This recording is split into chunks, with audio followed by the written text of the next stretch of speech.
యోగ్యముగా ప్రవేశంలో పాల్పొందుతూ వస్తాం. రండి, అపోస్తలుడైన పౌలు కొరింథీయులకు రాసిన 2వ పత్రిక 4వ అధ్యాయం. అపోస్తలుడైన పౌలు కొరింథీయులకు రాసిన 2వ పత్రిక 4వ అధ్యాయం 17, 18 లేక 16, 10, 18 మనం కలిసి చదువుకుంటాం.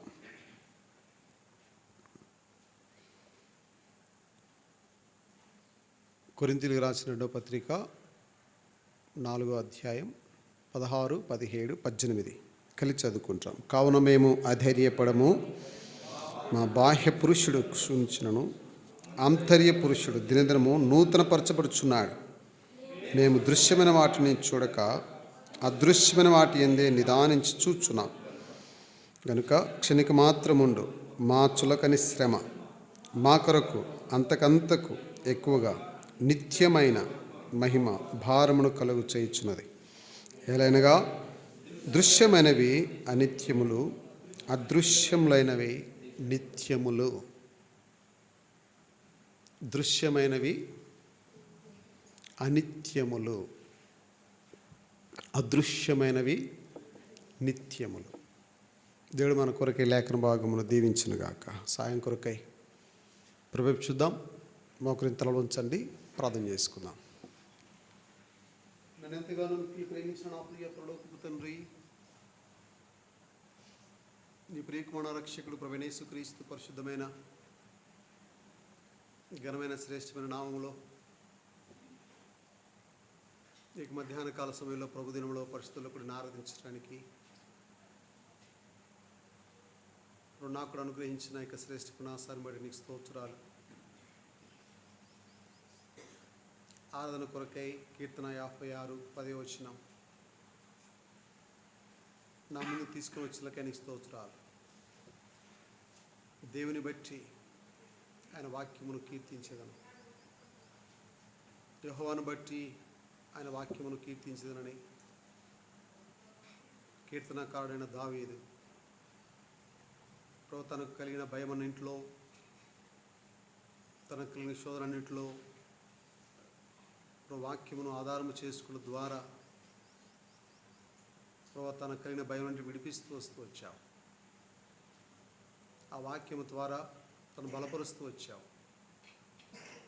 ప్రభు నేను కూడా లోకంలో పాపంలో చీకటిలో వాక్యమునకు దూరమైన నన్ను ప్రభు సమీపస్తులుగా చేయడానికి కొరకై ప్రభు వాక్యము శరీరధారుడిగా మరణ దాస్యం లోబడి నన్ను విడిపించడానికి కొరకై ప్రభు ఇష్టపడి మీరు చేస్తూ వచ్చిన కలవరి శిలువ త్యాగను బట్టి నీకు స్తోత్రాలు. ప్రభు నిత్యము నిలిచి ఉండే వాక్యము ద్వారా ప్రభు నిత్యమైనటువంటి పరిశుద్ధాత్మ కొరకై, ఆ నిత్యత్వం కొరకై ప్రభువును సిద్ధపరిచి మా వాక్యము ద్వారా ఉదక స్నానం చేత నన్ను పవిత్రపరిచిన విధానం కొరకై నీకు కృతజ్ఞతాస్తులు చెల్లిస్తూ ఉంటున్నాను. దేవునితో రక్షించబడిన నాటి నుంచి నేటి వరకు నా జీవితంలో మీరు చేస్తూ వచ్చిన మేలు ఉపకారాలు ఆస్తికులన్నిటి కొరకై నీ కృతజ్ఞతాస్తులు చెల్లిస్తూ ఉంటున్నాను. తిరిగి అంత మాత్రమే కాదు, నా ముందుంచబడినటువంటి ప్రభు యొక్క బలలో కూడా యోగ్యంగా పాల్పొందు నిమిత్తమై ప్రభువును మీరు సిద్ధపరుస్తున్నటువంటి విధానం కొరకై నీ కృతజ్ఞతాస్తులు చెల్లిస్తూ ఉంటున్నాను. దేవ తండ్రి, నా జీవితంలో చేసిన మేలు ఉపకారం ఆస్తికులన్నిటి కొరకై ఏమి చెల్లించగలను వీలైన వాడినై విరిగి నలిగిన హృదయముతో కొద్ది స్తుతి ఆరాధన ప్రభువైన యేసుక్రీస్తు వారి నామము ద్వారా ప్రభు తండ్రికి చెల్లించడానికి కొరకు మీరు ఇచ్చిన ఈ శ్రేష్టమైన తరుణం బట్టి మీకు స్తుతి చెల్లిస్తూ ఉంటున్నాను. ఈ చదువుల వాక్యం ద్వారా ఒకసారి చేయబడి హెచ్చరించబడి యోగ్యముగా ప్రభు యొక్క బలలో పాలు పొందడానికి కొరకై సిద్ధపరిచి మహిమను పొందమని యేసు నామమున ప్రార్థిస్తున్నాను తండ్రి, ఆమేన్. అపోస్తలుడైన పౌలు కొరింథీయు సంఘానికి రాస్తూ ఇక్కడ కొన్ని మాటలు బయలుపరుస్తూ ఉన్నాడు. 16వ వచనములో, కావున మేము అధైర్యపడము, మేము భయపడము, 31st రోజు వాగ్దానాలకు ముందు మనం పాట పాడతాం కదా. కొత్త సంవత్సరంలో ప్రవేశించగానే 12 దాటగానే ఏం పాట పాడతాం? మేము భయపడము, ఇక మేము భయపడము. ఎందుకు కొత్త సంవత్సరం వచ్చిందనా? అంటే పాతది గతించిపోయే మా జీవితంలో 2021 సంవత్సరం అంతా మాలో తొలిచిపోయింది. కాబట్టి కొత్త సంవత్సరంలో మమ్మల్ని ప్రవేశింపజేసినాడు కాబట్టి మేము భయపడమని పాట పాడతాం. అంతా ఒట్టిదే ఏమండి. పాట పాడతాం ఏమని? మేము భయపడరా మీరు? అనుక్షణం భయంతోనే బ్రతుకుతాం కదండి. పైకి మాత్రము ఏం చేస్తాం? మేము భయపడము అంటాము, భయపడుతూనే ఉంటాం కదా. అంటూనే ఉంటాం, భయపడుతూనే ఉంటాం. కనుక అనుక్షణం, ప్రతి నిమిషం, ప్రతి క్షణం మనం భయమునకు గురవుతూ ఉంటాం.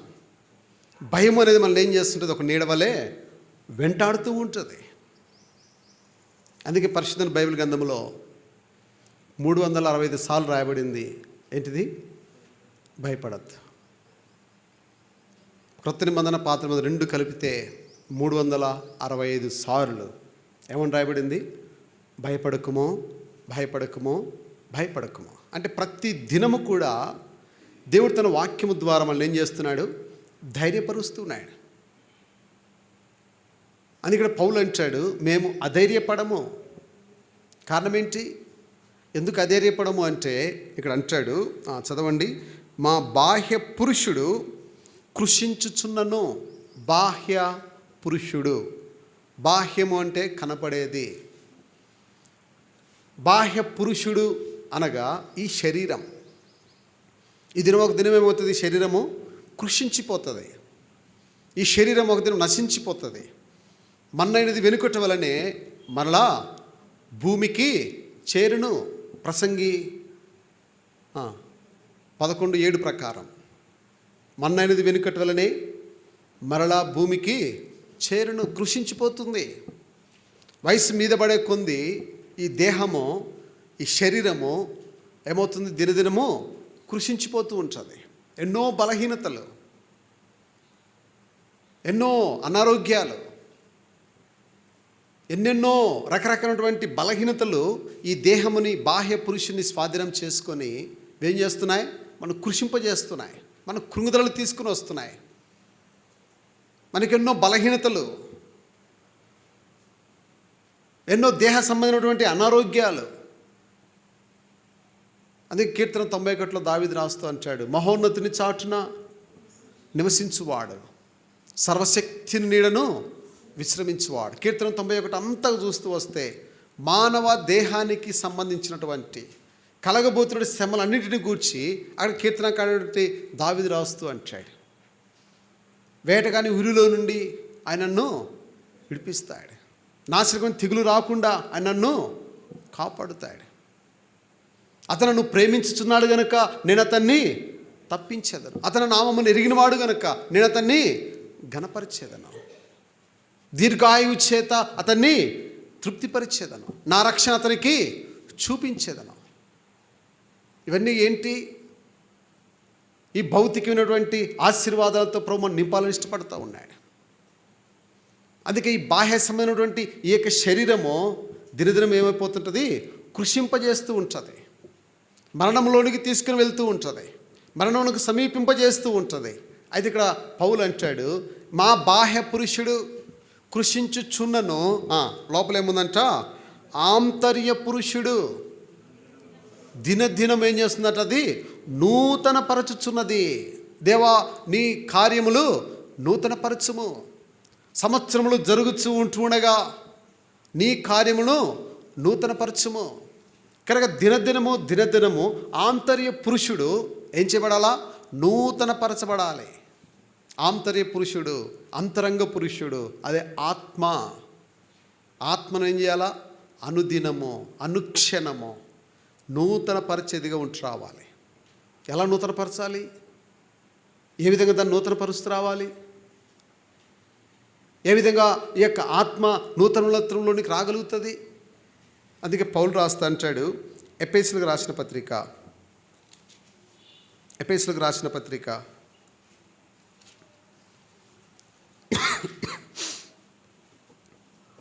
5వ అధ్యాయం మొదటి 4 వచనాలు.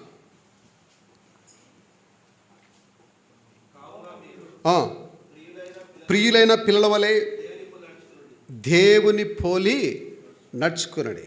కానీ అంటాడు ప్రియులైన పిల్లల వలె దేవుని పోలి నడుచుకోవాలి. కొరింథీ 11 మొదటి వచనం రాయబడింది, నేను క్రీస్తును పోలి నడుచున్న ప్రకారము మీరు నన్ను పోలి నడుచుకుని అంటాడు. మొదటి కొరింథీ 11:1 నేను క్రీస్తుని పోలి నడిచిన ప్రకారము మీరు నన్ను పోలి నడుచుకుని అంటాడు. కానీ ఎఫెసీకి వచ్చినప్పటికి ఏమంటున్నాడు?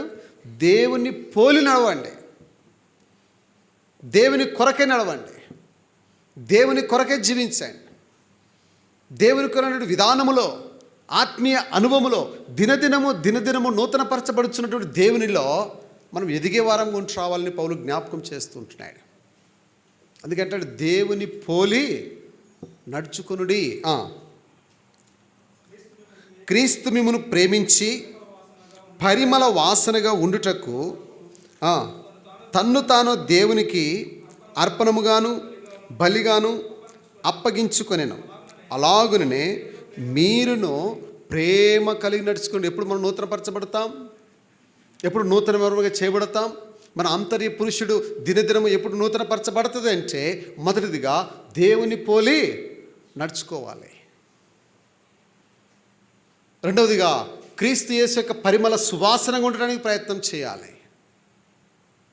క్రీస్తు యేసు యొక్క పరిమళ సువాసన. మేము క్రీస్తు యొక్క సువాసన ఉన్నామంటాడు పౌలు. మనకు వాసన రావడానికి ఏం చేయాలా?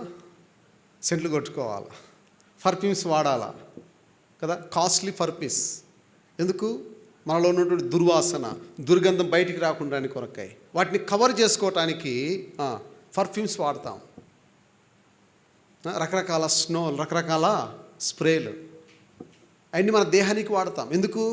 మన దేహము కంపు కొడుతుంది. 1 గంట సేపు మనుషుని పక్క నిలబడలేం. ఎందుకు? చెమట వాసన, భయంకరమైన దుర్గంధం. కానీ వీటిని కవర్ చేయటానికి సువాసనైనటువంటి స్ప్రేలు వాడుకొని మనుషుల ముందు నిలబడుతూ వస్తాం. అయితే దేవుని యొక్క వాక్యం సెలవిస్తుంది, మనం క్రీస్తు యేసునకు అన్యులకు ఎలా ఉండాలంట? పరిమళ సువాసనగా ఉండాలి. మన సువాసన అనేకులకు వెదజల్లాలి. అడవిలో ఒక పుష్పం ఉంటుంది, అది కొన్ని మైళ్ళ దూరం ఏం చేస్తుంది? అది ఏం చేస్తుంది? అలాగే వెళ్ళిపోతుంది. కొన్నిసార్లు ట్రైన్లో ప్రయాణం చేస్తూ వచ్చినప్పుడు ఆ యొక్క పరిమళ సువాసన వెదజల్లుతూ ఉంటాయి. ఆ పువ్వు యొక్క పరిమళాలు వెదజల్లుతూ ఉంటాయి. ఎక్కడో ఉంటాయి తెలీదు, కానీ దాని యొక్క పరిమళ వాసనలు వెదజల్లుతూ ఉంటాయి. అలాగే ఎల్షద్దాయిలో ఉన్న ప్రియ సహోదరి, మనము కూడా క్రీస్తు యేసు యొక్క పరిమళ సువాసనను ఏం చేయాలంట? వెదజల్లే వారంగా ఉండాలి. మనైతే వెదజల్లలేం. అయితే వెదజల్లటానికి కొరకై ప్రభు తను తాను అప్పగించుకొని నీ కొరకు నా కొరకు ఆయన శరీరముగా మనం ఉంచుతూ వచ్చినాడు. దానిలో పాలు పొందుతున్న ప్రతి ఆదివారం, అందులో చేయివేస్తున్న ప్రతి దినం, అందులో పాలు పొందుతున్న ప్రతి ఆదివారము కూడా మనం క్రీస్తు యేసు యొక్క పరిమళ సువాసనగా ఉండగలగాలి. ఏంటి ఆ సువాసన అంటే? అదే సువార్త. ఏంటంటే అది సువార్త. అందుకంటాడు కొరింథీ రాసిన మొదటి పత్రిక 11వ అధ్యాయము 25వ వచనం. మొదటి కొరింథీ 11:25.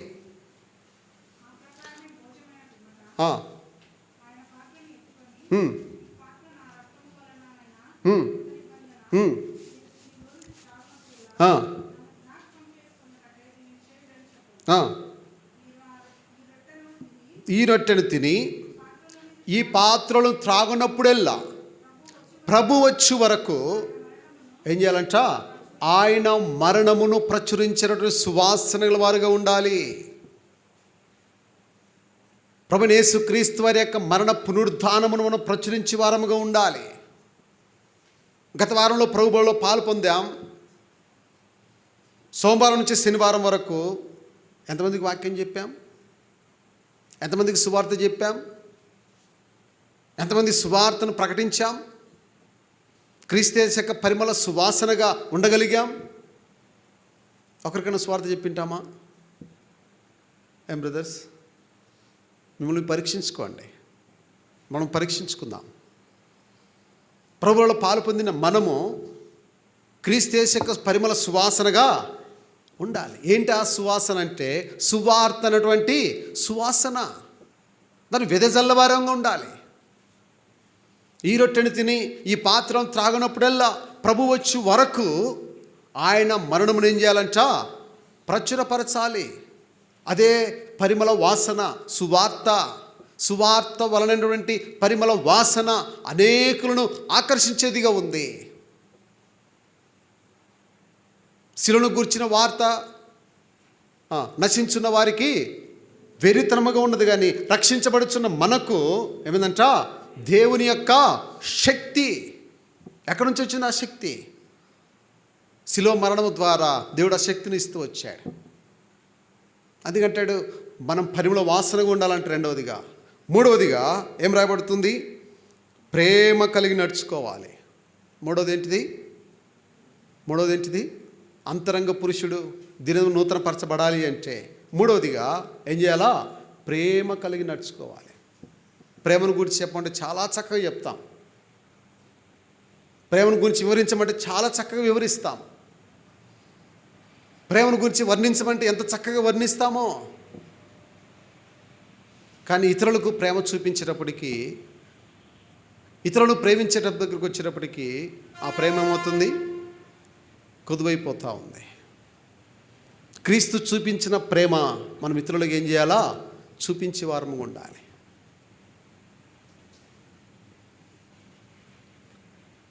ఒక సహోదరుడు, దావిజనుడు దేవుని ప్రేమను గూర్చి 2 గంటల సేపు వాక్యం ఇచ్చాడంట. 2 గంటల సేపు వర్తమానం చెప్పాడంట. చివర కూడిక ముగించబడి వెళ్ళిపోతూ ఉంటే ఒక సహోదరుడు వచ్చి నిలబడ్డాడు. బ్రదర్, మీరు చాలా చక్కగా చెప్పారు దేవుని ప్రేమను గూర్చి. ఒకసారి మిమ్మల్ని కలవాలనుకుంటున్నాను. కనుక మీకు అవకాశం ఉంటే మీ సమయం చెప్తే నేను వచ్చి కొన్ని విషయాలు మీతో మాట్లాడాలి. ఆ దేవుని ప్రేమను గురించి నేను ఇంకా ఎక్కువగా తెలుసుకోవాలని ఆశపడుతున్నాను బ్రదర్. కానీ నాకు ఒక మంచి అవకాశం ఇస్తారా అంటే, ఆయన గొప్ప దేవుడు కాబట్టి ఏం చేసిన, ఒక విజిటింగ్ కార్డు చేతిలో పెట్టి వెళ్ళిపోయాడంట. ఏం చేశాడు? ఒక విజిటింగ్ కార్డు చేతిలో పెట్టేసి నీకు అవకాశం ఉన్నప్పుడు వచ్చేసి అన్నాడంట. ఆ విజిటింగ్ కార్డు చేత పట్టుకున్నాడు. తన సొంత సమయాల్లో ఇంటికి వెళ్ళి అడిగాడు, సేవకులు ఉన్నారా అంటే, ఉన్నాడు బ్రదర్. ఎక్కడున్నారు? ఇంట్లో ఉన్నారు. లోపలికి రావచ్చా అంటే, బయట సెక్యూరిటీ అన్నాడు. 1 నిమిషం ఆగండి, వెళ్ళి అడిగేసి వస్తాం. లోపలికి వెళ్ళాడు. బ్రదర్, సార్, పాస్టర్ గారు ఎవరో మీకోసం వచ్చారు. ఎవరు? ఏమో తెలియదు. ఎక్కడి నుంచి వచ్చాడు? తెలియదు. దేనికోసం వచ్చాడంటే మిమ్మల్ని కలవటానికి వచ్చాడు. మళ్ళీ కనుక్కోవన్నీ అంటే బయటకు వచ్చి సెక్యూరిటీ అడిగాడంట. ఎక్కడి నుంచి వచ్చావంటే, పలానా దినాన పలానా గ్రౌండ్లో మీటింగ్ పెడితే ఆయన వాక్యం నేను విన్నాను. ఆయన కలవటానికి అడిగినప్పుడు ఆయన విజిటింగ్ కార్డు ఇచ్చాడు. ఇదిగోండి నేను విజిటింగ్ కార్డు చూపించాడంట. ఓహో అవునా, సరే రమ్మని చెప్పి కూర్చోమనండి అన్నాడంట. ఆయన వచ్చి కూర్చున్నాడు. ఎంతసేపటికి దేవజనుడు కిందికి రాలే. మధ్యాహ్నం అయిపోయింది. సెక్యూరిటీ పిలిచి అడిగాడంట, ఆయన ఏమైనా తిన్నాడా అంటే, లేదు బ్రదర్. సరే ఆయనకు ఆహారం పెట్టు అన్నాడంట. ఆయన అన్నం తిన్నాడు, కూర్చున్నాడు. ఇంకా వస్తాడు. సాయంత్రం వరకు చూశాడు, కిందికి రాలేదు, పైన ఉండిపోయినాడు. సమయం అయిపోయింది. సెక్యూరిటీ గార్డ్ చెప్పాడు, అయ్యా టైం ఈవినింగ్ అయిపోయింది, పొద్దున వచ్చిన ఇంతవరకు ఆ దేవజనుడు కిందికి రాలేదు, కాబట్టి నేను వెళ్ళిపోతున్నాను. మళ్ళీ ఇంకోసారి ఎప్పుడైనా అవకాశం ఉంటే వస్తానని చెప్పు అని చెప్పేసి ఆ డోర్ తీసుకొని బయటకు వచ్చాడు. రోడ్డు క్రాస్ చేస్తూ ఉండగా ఎదురు లారీ వచ్చి ఆ వ్యక్తిని కొట్టేసింది. స్పాట్ డెడ్, వెంటనే చనిపోయినాడు. అప్పుడు ప్రభు అతనితో మాట్లాడాడంట, ఆత్మ సంగతి ఏంటి? నా ప్రేమను గురించి వివరించావు మంచిదే, నా ప్రేమను గురించి చెప్పావు మంచిదే, నా ప్రేమను గురించి ఎంతగా వివరిస్తూ వచ్చావు మంచిదే, మళ్ళీ మరణించిన ఆ యొక్క ఆత్మ సంగతి ఏంటి? ఏం చూపించావు నువ్వు దేవుని ప్రేమని? ఎక్కడ చూపించావు నా ప్రేమని? ఎక్కడ కనుపరిచావు నా ప్రేమని? ప్రభు ప్రశ్నించినప్పుడు ఆ దేవుని రిక్తుడైపోయి తగ్గించుకొని ఎంతో గొప్ప సేవ చేయడానికి ప్రభు సహాయం చేస్తూ వచ్చాడు. ఆ దేవుని ఎవరో కాదు, గత సంవత్సరంలో మరణించాడు, ఆయనే పాల్ యాంగిచో. దేవుని ప్రేమ గురించి చెప్తూ వచ్చాడు, కానీ ఇతరులను ప్రేమించాలి, ఎలా ప్రేమించాలో నేర్చుకోలేకపోతూ వచ్చాడు. దేవుని ఆత్మ ప్రేరేపించబడిన తర్వాత మనుషులను ప్రేమించడం నేర్చుకున్నాడు. ఈ దినము ఇంచుమించు తన సంఘములో 5 లక్షల మంది ఒక్క ఆరాధన కూడుకుంటారు. ఒక్క ఆరాధన. ప్రపంచంలో అతి పెద్దదైన సంఘం పాల్ యాంగిచో. అంత గొప్ప సంఘం కావడానికి గల కారణం ఏంటంటే దేవుని యొక్క ప్రేమ ఏమిటో నేర్పిస్తూ వచ్చాడు, దేవుని యొక్క ప్రేమ ఏమిటో చూపిస్తూ వచ్చాడు, దేవుని యొక్క ప్రేమను నిడారంగా చూపిస్తూ వచ్చాడు. దేవుని ప్రేమ మనుషులకు చూపించగలిగినప్పుడే సంఘము క్షేమంగా ఉంటుంది, ఆశ్చర్యకరంగా ఉంటుంది, దీవెనకరంగా ఉంటుంది. సంఘము అభివృద్ధి చెందడానికి మనం దేవుని ప్రేమను అనేకులకు పంచేవారంగా ఉండగలగాలి.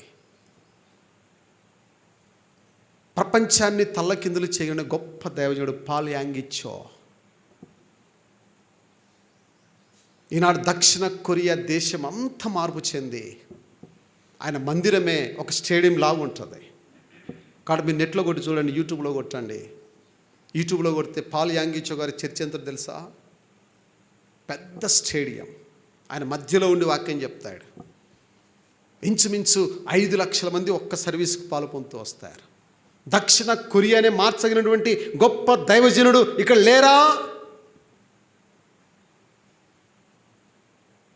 క్రీస్తు ప్రేమను చూపించగినటువంటి విశ్వాసులుగా ఈ ఎల్షద్దైలో ఉండగలుగుతుంటున్నామా? అంతరంగ పురుషుడు దినదినము నూతన పరచబడాలి అంటే 3 అనుభవాలు కూడా మనం వెళ్ళవలసిన వారమే ఉంటున్నాం. మొదలుగా దేవుని పోలిన వారంగా ఉండాలి, రెండవది క్రీస్తు పరిమళ సువార్తను ప్రకటించే వారంగా ఉండాలి, మూడవది ప్రేమ కలిగి నడుచుకునే వారంగా ఉంటూ రావాలి. ప్రేమ పెదవులతో కాదు చూయించేది, కార్యరూపం దాల్చి కార్యముగా చూపించాలి. ప్రభువైన యేసుక్రీస్తు పరలోకము నుండి నిన్ను ప్రేమిస్తున్నానని చెప్పలే, ఆ ప్రేమను చూపించడానికి నీ కొరకు నా కొరకు ఈ లోకాన్ని దిగి వచ్చి మనకు రావాల్సిన శిక్ష అంతటిని కూడా ఆ కలుషంలో భరించి తన ప్రాణం అప్పగిస్తూ వచ్చాడు. అందులో నిజమైన ప్రేమ ఉన్నది. ప్రియ సహోదరి, ప్రభువులో పాలుపొంద ముందుగా మనం జ్ఞాపకం చేసుకుందాం.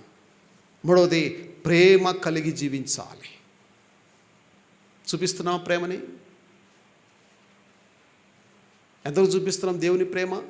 మన పాట పాడతాం కదా, దేవుని ప్రేమయే మనలను క్రీస్తులో ఏర్పరచెన్, తన మహాప్రేమ చేత క్రీస్తుతో కూడా బ్రతికించెన్. ఆ ప్రేమ మారనిది, శాశ్వతమైనది. ఆ ప్రేమ మారనిది, శాశ్వతమైనది. నన్ను ఎడబాయనిది,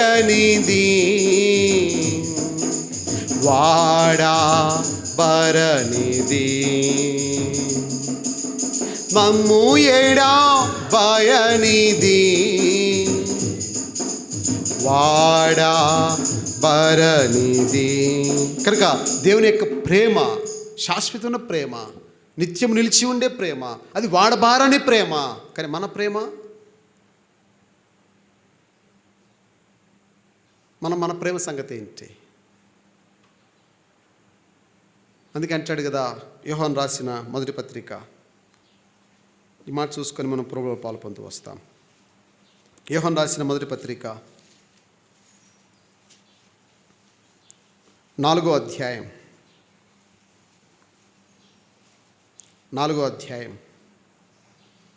18, 19, 20, 21 వచనాలు చదవండి. ప్రేమలో భయం ఉండదు, అంతేకాదు పరిపూర్ణమైన ప్రేమ భయమును వెలగొట్టును. భయము దండనతో కూడినది. భయపడువాడు ప్రేమ యందు పరిపూర్ణము చేయబడినవాడు కాడు. ఆయనే మొదట మనను ప్రేమించను గనుక మనం ఏం చేస్తున్నాము? ప్రేమించుచున్నాము. కనుక ఆయనే ఆ ప్రేమ చూపిస్తూ వచ్చాడు. ఆ ప్రేమకు అంతు కట్టలేని వారముగా ఉండి దానికి ఒక పేరు పెట్టారు భక్తులు. ఏమని పేరు పెట్టారు? అగాపే. ఏమని పెట్టారంట? అగాపే. ప్రేమను వర్ణించలేం, దేవుని ప్రేమను వర్ణించలేం. ఆ వర్ణించలేని ప్రేమ ఏమన్నారు? అగాపే ప్రేమ అన్నారు. అంటే అంతులేనిది. దేవుడు ఆ ప్రేమతో ప్రేమించి ఏమంటున్నాడు? 20 వచనం, ఎవడైనను నేను దేవుని ప్రేమించున్నానని చెప్పి తన సహోదరుని ద్వేషించిన యెడల అతడు అబద్ధికుడగును. తను చూచిన తన సహోదరుని ప్రేమింపనివాడు తను చూడని దేవుణ్ణి ప్రేమింపలేడు.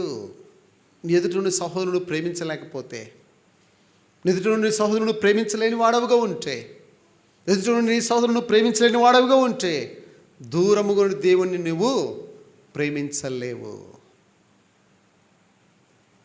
నువ్వు దేవుణ్ణి ప్రేమిస్తున్నా చెప్తున్నావు కానీ ప్రభు అంటాడు మత్తయి సువార్త 20వ అధ్యాయంలో ఎడమవైపు ఉన్న వారితో అంటాడు, నేను ఆకలి గురినను, మీరు నాకు ఆహారం ఇవ్వలేదు. నేను వస్త్రహీనుడిగా ఉన్నాను, నాకు వస్త్రములు ఇయ్యలేదు. నేను చెరసాల ఉన్నాను, నన్ను చూడా రాలేదు. అప్పుడు ఎడమవైపు ఉన్నారు, అయ్యా నువ్వు ఎప్పుడు ఉన్నావు? ఎప్పుడు చెరసాల్లో ఉన్నావు? ఎప్పుడు ఆకలిగా ఉన్నావు?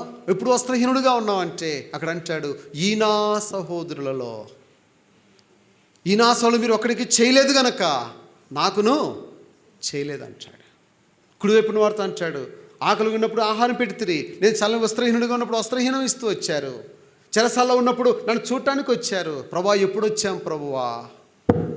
ఎప్పుడు ఆకలి ఉంటే చూచి నీకు ఆహారం పెట్టాము, ఎప్పుడు చెరసాల్లో ఉన్నప్పుడు వచ్చాము.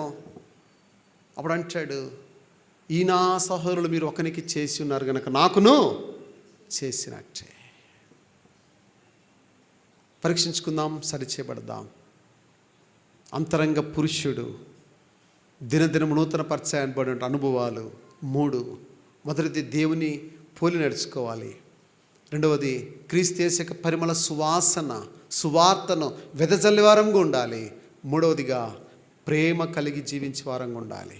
కాబట్టి ప్రతి మనుషుడు తను పరీక్షించుకునవలెను. అలాగున చేసి ఆ రొట్టెని తిని ఆ పాత్రలోనిది త్రాగునట్లుగా ప్రభు మనకు సహాయము చేయనుగాక. మోకల మీదకి వద్దాం. 2 నిమిషాలు మౌనంగా ఉండండి.